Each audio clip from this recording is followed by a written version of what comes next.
Everyone, lots going on as usual. Today's Monday, June 2nd, 2025. And did you see the footage of the Boulder attack yesterday? All sorts of people are talking about this, and there's all sorts of new media, new videos coming out. And I just can't help but think, didn't they just release that video thing, that AI video thing where you could make anything happen? There's hinky things about these attack videos that we're watching. And I thought, the victims aren't behaving the way you'd expect. The cops aren't behaving the way you'd expect. If somebody's walking around with active weapons and just pacing back and forth, the cops aren't going to stand around fretting. I don't know. There were things that struck me as odd about it. It might be real for sure, but I'm very, very skeptical about what I see now because I've seen those videos that you can basically put a prompt into AI and it'll give you a video with people who are talking and it'll do anything you want. So same with the guy who lit himself on fire in the subway and everybody seems to be walking by with not responding at all. It could happen. Sure, maybe. Like I'm not rejecting it outright. I'm just more skeptical than I have been in the past. Usually when you see video, you're like, definitely this happened, or, you know, a facsimile of this happened, watch and make up your own mind. But now, I don't know, man, everything take it with a grain of salt, honestly, and be weary of what narrative it's supporting and maybe what you're supposed to feel afterwards, right? And I don't know how to combat this in reality, but we are entering a new paradigm and I think people do not realize it. And the Boulder attack is terrible, et cetera, all that stuff. But I get a very different thing from what happened yesterday. I digress. Meetings between Mark Carney and oil execs first, and then Danielle Smith, and then the broader premiers today, apparently. Very, very interesting. That's how things are happening. Apparently, Mark Carney's one time I got in trouble in school for putting on a dinner in world religions. I did a world religions course in high school, and then we got a bad mark on it, and we wanted to meet with the teacher as a group. And she said, no, we're not going to meet with you as a group. Well, I'll meet individually with you about your grades because your grades are individual, not a group. And we were like, well, we were given the grade as a group, so we should meet as a group.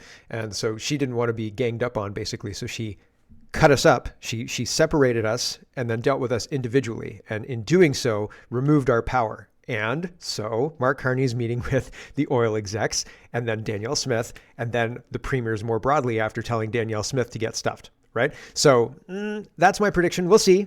I've got some pictures from Carney's meeting, which happened last night at 8 o'clock or something like that. I saw pictures released from Carney's camp at around 8 o'clock last night. So very interesting stuff going on there. We'll talk about that. More scandals in BC involving John Rustad. The dirty laundry is coming out and John Rustad seems to be losing control. But at the same time, nothing seems to be happening. So that's interesting too.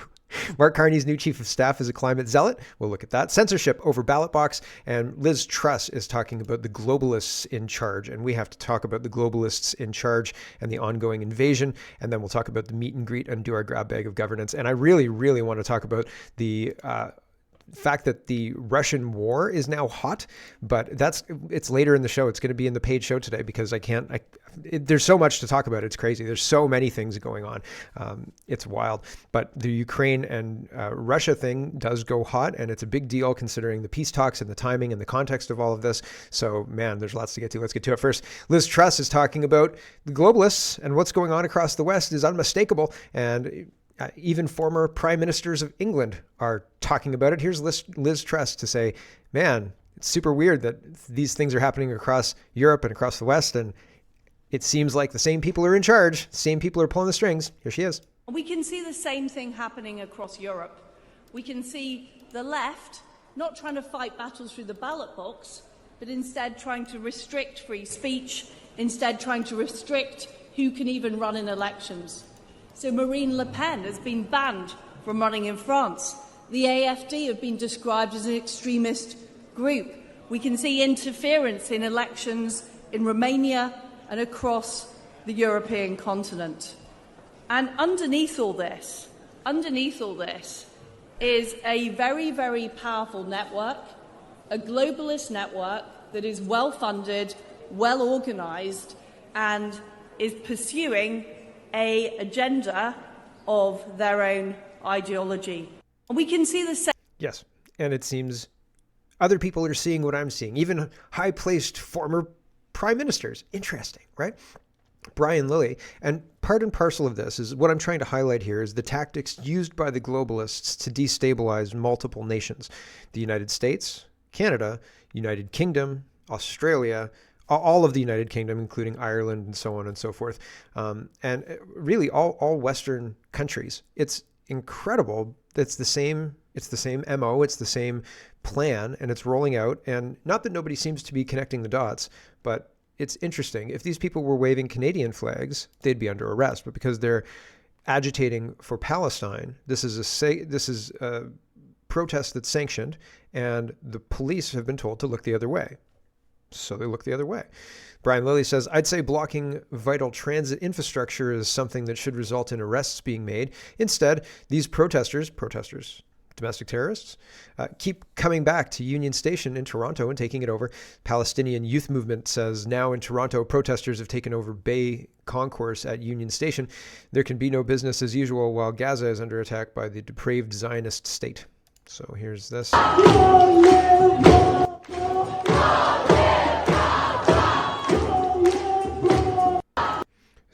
So these people are destabilizing Canada at someone's behest, and it's being allowed by our government for some reason, right? Here's another globalist thing that they do. Liz Truss was talking about how we've seen evidence of election interference across Europe, and the Spectator Index says chances of winning Poland's presidential election for the person who won and the person who lost on the Kashi prediction market, which I guess is something similar to the betting market we were watching. It has exactly the same line. It looked like the other guy was going to win. I don't know which one's blue and which one who actually won. I don't actually know. I guess now Rocky was the person who was in green, and they were very low popularity, and then right at the last minute they surged in popularity, while the other guy, Trzowski, faded in popularity, just like Polyev. And what story did they tell the Romanian people to get them to swallow this? Because this is a lie. This shows the same lie that happened here. And there was another country at the same time where this happened as well. And I remember showing it, but I can't remember the country. So apologies about that. But that's a globalist strategy. Another globalist strategy is to use lawfare, lawcraft, and your own laws against you and say, you can't defund our TV station. You can't take our propaganda off the air. Ha ha ha, checkmate, right? So it's moves and counter moves. And if you're trying to stop the globalists from having influence, then what do you do? If some judge somewhere, some woke judge somewhere says you can't take this television station offline. Well, what Malai did was he put on he aired Tuttle Twins, which is a U.S. animated series that teaches children about capitalism, inflation, and Bitcoin. So so Malai tried to shut down Argentina's state-run TV, but was not allowed to. So instead, he changed the programming, right? And so very interesting moves and counter moves, but why can't you just impeach the judge who says that, right? And have people who interpret the law in the way it was intended? And I think that a case can be made for people who are purposely misinterpreting things in order to pursue their ideological ends, right? Here's Kelly, and she says, this is exactly what we need to do. Here's El Salvador's President Bukele, and what he said was that they impeached all the activist judges. Then they proceeded to fix the country. El Salvador's President Bukele reacts to activist judges overstepping their authority to hamstring Trump and Doge. That's exactly what judges were doing in El Salvador in 21. So we impeached them and then proceeded to fix the country. Okay, so maybe that's Trump's pathway. I don't know if Trump wants it to get worse before he actually acts. I don't know. Maybe Trump's never going to act. Who knows? Who knows? It seems like it's getting late in the day. And I know he's only been in office for 5 months, 6 months. So here's Mario, and he says, Canada's immigration graph just turned into a rocket ship. This is another weapon used by the globalists, and it's happening not just in Canada, and the housing issue is happening in other places as well. But I've got a graph from Germany to show you in just a minute. But oh my gosh. Sorry, everybody on the live stream. I've got somebody at the door, so I have to go check that. I'm going to pause it for everybody else, though. It's the biggest peacetime immigration spike ever for a country its size. The chart goes vertical after 2021. Blink and the population jumps 25%. At this rate, Canada is about to gain a whole new Toronto every year. Hope they're building houses faster than that line's climbing. I don't want to build houses for people coming in. It's ridiculous, honestly, ridiculous. And so this chart is a Canadian government chart, and it says source Stats Can table, and it gives the number of the table and estimates the components of international migration quarterly. So this is the beginning of 2025. So pretty wild stuff. The invasion is meant to destabilize Canada. Petrified COVID parent says, man, I wonder why housing is so unaffordable and why Canadian teenagers can't find jobs. It's a real head scratcher. And he's citing the same graph. That's going to impact all of the money and all of the cost of housing, et cetera, et cetera. And people pretending that that isn't so are being dishonest. Riley says, Maclean's has published an article calling for Canada to keep immigration coming. Canada is well on pace to hit 100 million Canadians by 2100. That's a positive thing. The media is paid to push this, and they're paid to placate us. That's the whole idea. They're paid to shut us up to make sure that we keep doing what we're doing, because without our permission, they can't. Right? So don't worry, Canada. That's a good thing, 100 million people. It sure isn't. It certainly isn't. We'll lose ourselves, just like Germany's losing itself. Sprinter Observer says in 2024, almost 250,000 people were naturalized in Germany, which is being brought in. A record number since 2000, German citizenship was mostly granted to Syrians. So you can see the immigration chart, and then sexual assaults in Germany also has follows the immigration chart. So that's a problem, right? And something that should be recognized, but isn't. It's purposely ignored. And that's very, very bad. Mark Nixon is pointing this out. This is the modular homes, right? And it says, what we can offer is speed, modular housing business owner on tackling the supply. We can build them fast, right? So as fast as people come in, we can build them modular homes. But where are you going to put them?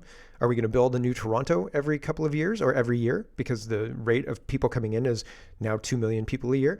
I don't think so. Mark Nixon says the new Canadian dream modular home in the Great Canadian Winter, instead of unleashing $14 trillion worth of oil reserves, making Canada the richest country on earth, let's all live in glorified backyard sheds.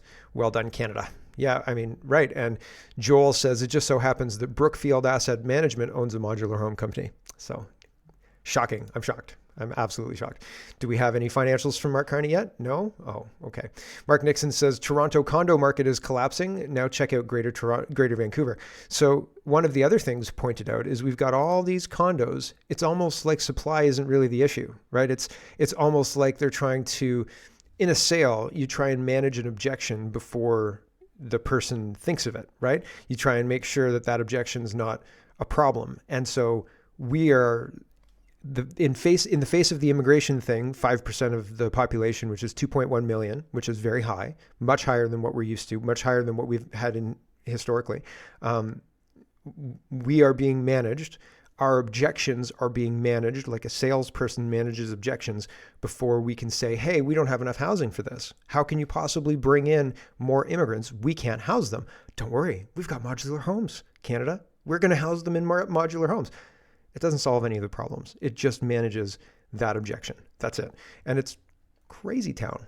It's crazy town. We shouldn't be engaging in this. That's insane. It's absolutely insane. Mark Nixon says, Toronto, the Toronto condo market, blah, blah, blah. Here is National Post, and they're talking about Mark Carney's meeting. And first he met with the oil execs, and that's interesting. National Post says, oil and gas leaders hear Carney's partnerships pitch to make Canada an energy superpower. Prime Minister Carney sat down with oil and gas executives in Calgary Sunday to discuss partnerships and get their input for his plans to make Canada an energy superpower. Carney, in his first visit to Calgary since being sworn in as Prime Minister, held a closed-door roundtable with more than 24 members of the energy sector. Attendees included, and they list a bunch of people. Reporters were only allowed to hear a few comments from the Prime Minister before being asked to leave the room at Harry Hayes Building. Thanks for coming on a Sunday morning, and also for what you've been able to been doing to help build our country, build our economy, build a future, Carney said. I'd like to thank a number of you who wrote directly to me a month or so ago, and I felt it would be best to get together to discuss it in a much more detail than through an exchange of letters, given the importance of the issue. 38 CEOs of Canadian energy companies signed a letter congratulating Carney on his April 28th election win and pitching policy measures they say would help the Prime Minister make good on his promise to build the fastest growing economy in the G7. That would include scrapping the federal emissions gap on oil and gas producers and repealing industrial carbon tax pricing to help boost the industry. CEOs want an overhaul of the Impact Assessment Act, which sets out the process for assessing major projects, and the Oil Tanker Moratorium Act, which also bans oil tankers carrying more than 12,500 metric tons of crude oil from stopping along ports of British Columbia's coastline. And so I don't think Carney's going to be repealing any of this stuff. I really don't, but we'll find out soon, probably, right? And here is Mark Carney, and he says, Prime Minister, and this is 11 hours ago, so this is 8 p.m. Prime Minister Carney or Premier Danielle Smith and I had a constructive meeting today discussing what matters most, building one united Canadian economy, including getting big things built and major infrastructure projects off the ground in Alberta and across Canada. So here's Mark Carney and all of these other people. And Vesper says, this is what I want to know. Why is everyone smiling except Danielle Smith? True, if you look at it. Why is there nothing written down on any notepad? Why does Mark Carney have two cell phones stacked? Good eye. Two cell phones stacked. Yeah, very interesting. You can see right by Mark Carney's hand there's two cell phones stacked up. Why does Mark Carney have? Why is Marco Medicino in the room? Why is Marco Medicino in the room? Why is Marco Medicino in the room? Yeah, it's a good question. What a snake, man. What a snake. I thought we were done with these people. It's like seeing Jagmeet Singh pop up or Justin Trudeau himself, right? Oh, no, there he is. It's terrible. Pierre Poilievre is talking about this meeting. At the Premier's meeting tomorrow, Mark Carney must announce a repeal of the industrial carbon tax, the energy cap, the no pipelines law, and tanker bans, set up shovel-ready zones to get things built. Otherwise, this will just be another Liberal PR stunt like the last 10 years. Time to get the federal government out of the way to realize trillions in riches from our ground and break our dependence on the U.S. And still, with the U.S. Being upset with the United States. Honestly, I don't think that that's productive, really. And I think that we could increase our production and send more of our product to the United States, and increase our production and send our product to Germany and England and all sorts of, and China if they wanted to. Why not? We could increase production and send it to everybody who wants it. Why not? But instead, right, Mr. Poilievre wants to poke Donald Trump in the eye because he's Donald Trump, and it's en vogue to hate the United States. I think it's ridiculous. Kind of weak. Here we go. Here's our grab bag of governance. Andy Lee says, it is essential not to contribute to increased oil and coal production and to focus on renewables and transition energies, according to Marc-Andre Blanchard, Mark Carney's new chief of staff. Canada's done. So here's Andy Lee again talking about, here's Mark Carney's announcement. I'm pleased to announce that Marc-Andre Blanchard will serve as my chief of staff beginning in July. Marc-Andre has a long and distinguished career as one of Canada's most accomplished builders, legal experts, executives, public servants, and diplomats, including serving as Canada's ambassador and permanent representatives to the United Nations. Marco Medicino has my continued appreciation for his service as my chief of staff into the early summer, including as we introduce crucial legislation to deliver on our mandate from Canadians and prepare to host global partners in the upcoming G7 summits in Cannes. I'm getting that wrong, sorry. Canada's new government will stand strong for Canadians as we build a new security and economic relationship with the United States and build a strong economy that benefits everyone, the strongest economy in the G7. And so people are looking at this, and Andy Lee is highlighting Marc-Andre Blanchard's other ties. She says, of note is that Marc-Andre Blanchard is vice president and head of the Caisse de dépôt et placement de Quebec, the global head of sustainability. CDPQ manages public pension and insurance programs. Fun fact, CDPQ and Brookfield just teamed up to buy Antilia for $1.3 billion. Billion with a B. Wow. Right? What a lucrative partnership. Good thing those guys know each other and stuff. CBC Watcher is talking about this as well. He says Carney's new chief of staff, Blanchard, executive vice president and head of CDPQ, global head of sustainability said, globally, around $6.5 trillion will be needed yearly for the energy transition over the next 15 years. It's a staggering figure, and various partnerships and investments are necessary to accelerate the path forward. For CDPQ, the energy transition is key to creating lasting value. By investing in Brookfield's Catalytic Transition Fund, we are supporting an innovative approaches to mobilize capital for climate solutions in emerging markets where investments are critical to tackle the global environmental challenge. It is a Brookfield Renewables takeover of the government. This guy is no friend of pipelines. So I think the meeting was, hey, guys in the energy sector, you guys are on the ground floor of a new, exciting opportunity. And you know how when you hear that, you're like, oh my gosh, I'm in a Ponzi scheme. I'm in a pyramid scheme at this point in time. Like, I need to get out of this room. Like, I'm not going to buy into your pyramid scheme, Mark Carney. Like, get me out of here, right? But then they have to buy in. So everybody, he's the prime minister, right? So you patiently and politely listen to the pitch. You decline the pots and pans. You say no to the cruise, and you walk out the door, right? But then he doesn't know that. He's thinking he's got a good deal with these guys. And now he goes to Danielle Smith and says, hey, Danielle Smith, here's my chief of staff, right, to convince you that who needs pipelines? We've got solar panels from China, right? And so Mark Carney and Marco Mendicino tell Danielle Smith, we're going to be an energy superpower in solar energy and green energy, but not LNG, right? And not pipelines. And that's why Danielle Smith's not smiling. And then today he's going to tell the other premiers, buckle up, everybody. Well, BC will be, EB will be fine. Wab Canoe will be fine. Mo might balk at it. Smith will probably balk at it if she attends the meeting. Everybody in Atlantic Canada will say Carney's doing what we expect. Quebec will say we wouldn't have let it happen anyway, but thanks, Mark Carney, for having our back, type thing. And that's it, right? And Doug Ford will enthusiastically agree with whatever Mark Carney says because he's a liberal. So, unfortunately, that's where I think we're at with Mark Carney and all of this. And that sucks. That's pretty terrible, really. I have a good source for this. Juno News is reporting, this is our grab bag of governance, so there's lots of stuff, that a Canadian civil liberties group dropped its lawsuit against a Yukon City Council after it unanimously voted to amend policies that the group claimed unduly limited residents' freedom of expression. So the City Council was trying to limit the citizens' ability to give feedback to the city. And in doing so, they were inciting a civil lawsuit, and I believe it was a civil lawsuit.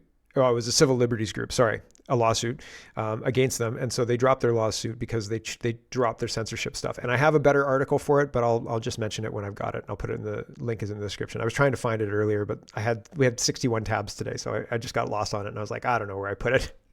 But this Juno News was useless, didn't have any information at all. That's basically the information in Juno News. And then I'm sure there's more in the other one.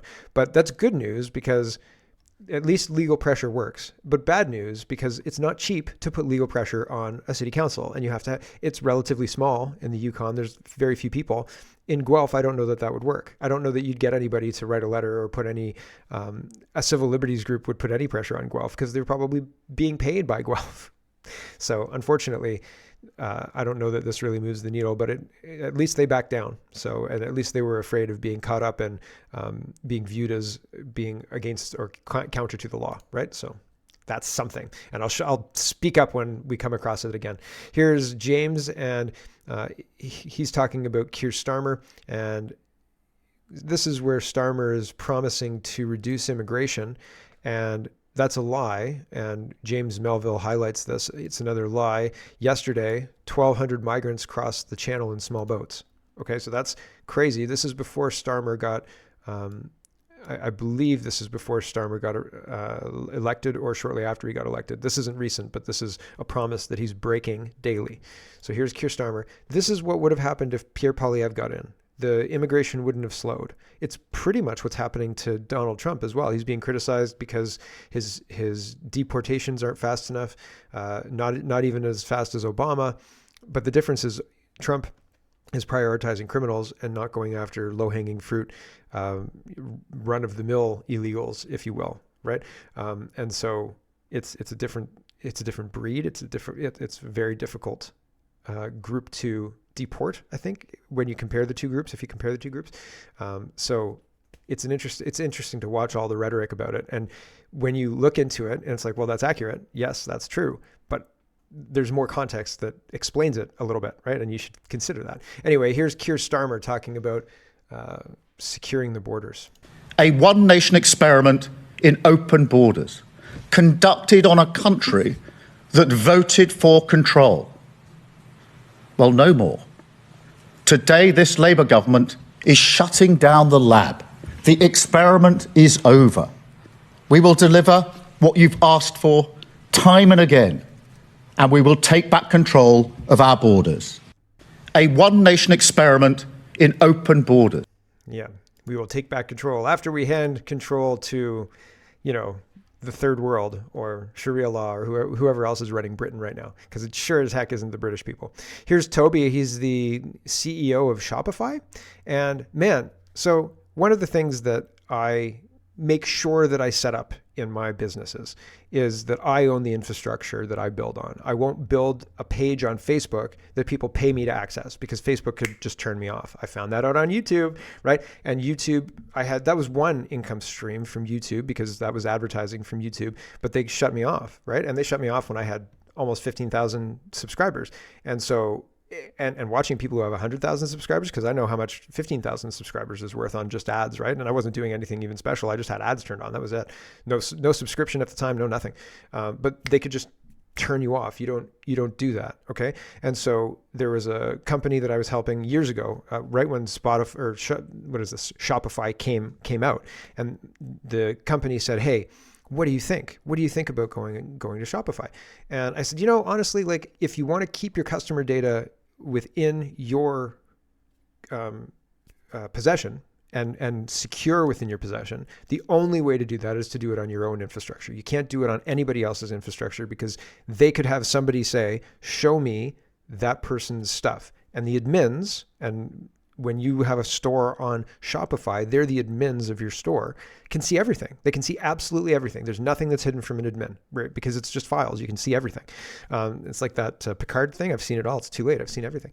So I said, if you want to have the security of your customers as paramount, and I think that's important, then you should build off of a place like that. Maybe have a little store there, but I wouldn't put your main business there.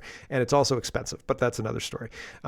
And so the business made their decision, and the rest is water under the bridge. But it's very interesting, because exactly what I was worried about happened, and it made the news. Here is this. Toby says, "I don't particularly want to fight with the Canada Revenue Agency, CRA, Canada's tax authority, but we got asked to back channel, so send them 6 years of records for all Canadian Shopify stores."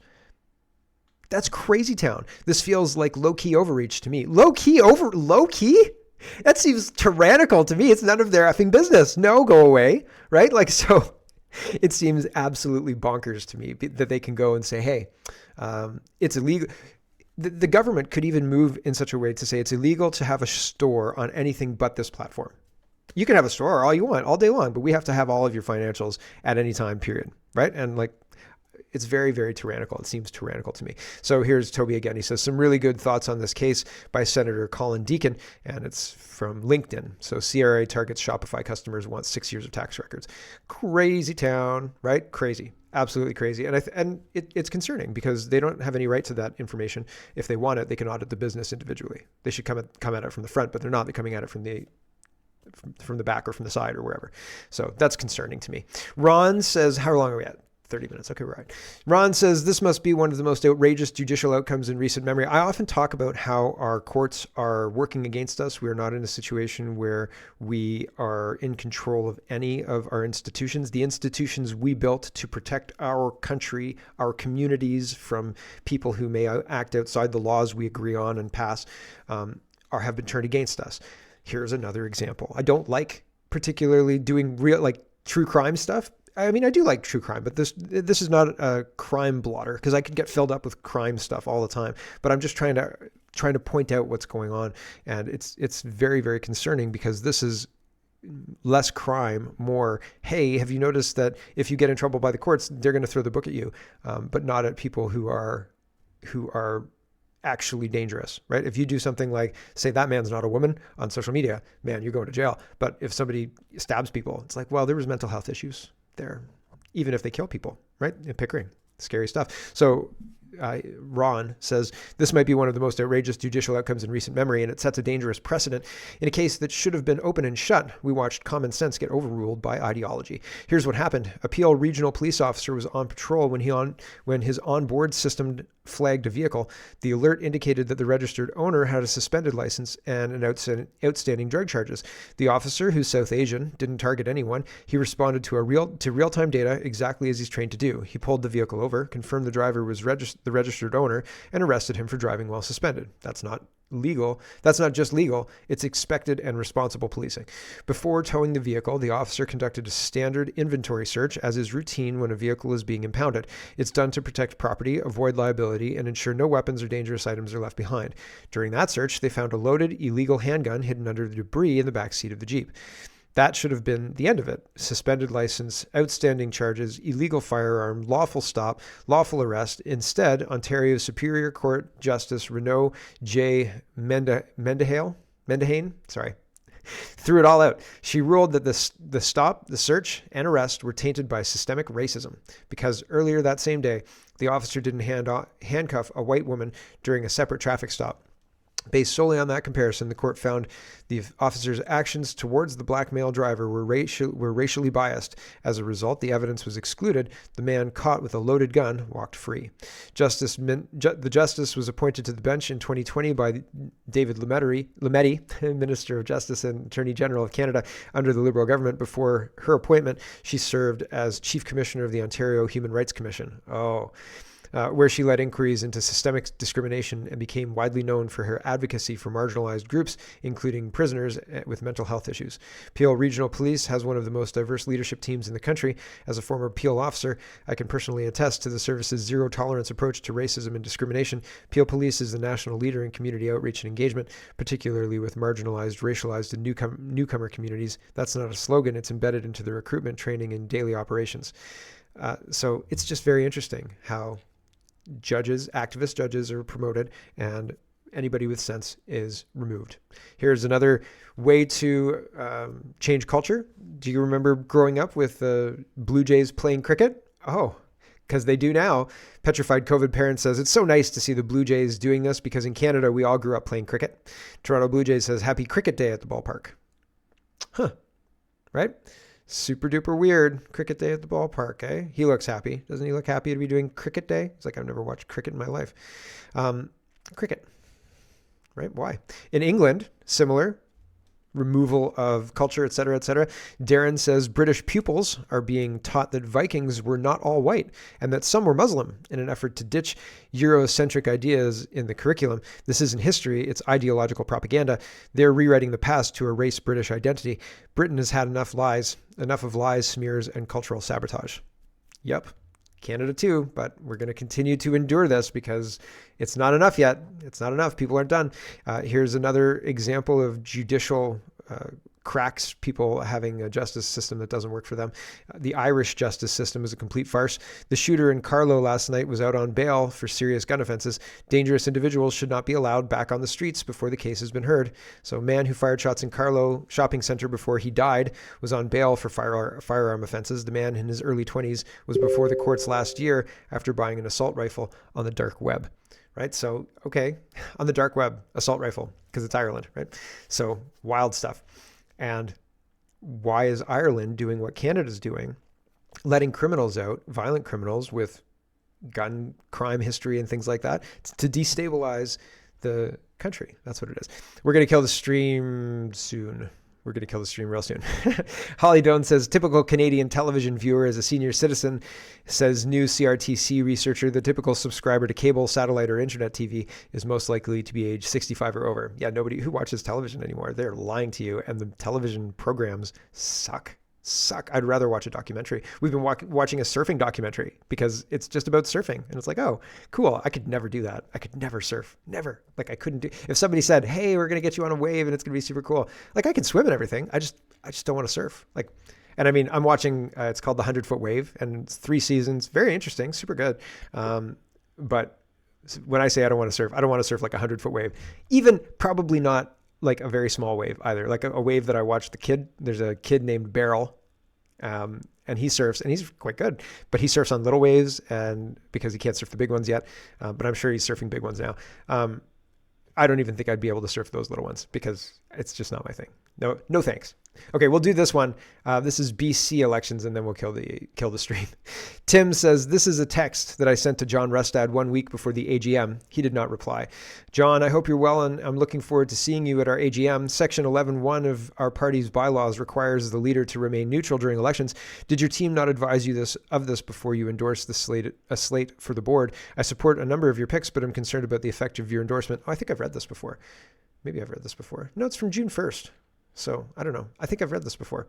Anyway, I support a number of your picks, but I'm concerned about the effects of your endorsement will have on the election process. I've also learned that Angelo and or Connor have rejected my riding's delegates and have instead allowed caucus staff as delegates from Victoria.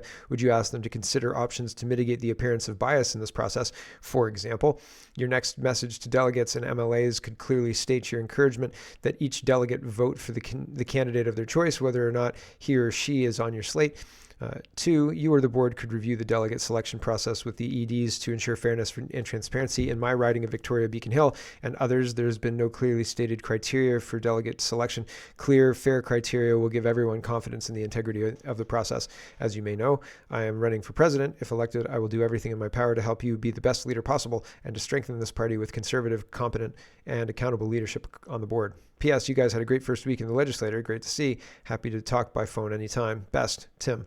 And so there's the text if you're interested in looking at it, but he was never responded to. So very interesting stuff going on there. And I don't know how this whole BC thing is going to play out, but man, we'll find out, I guess. So thanks everybody on the stream for watching, and hello everyone, thanks very much for watching. This is just a short version of a longer show. If you'd like to get the whole show, you can go over to canadapoly.com and sign up for a subscription. Just look in the drop-down tab for Shop and Donate and look for subscriptions, and you'll get immediate access to the full show. Love to see you. Thanks for watching, everybody. Have a wonderful, wonderful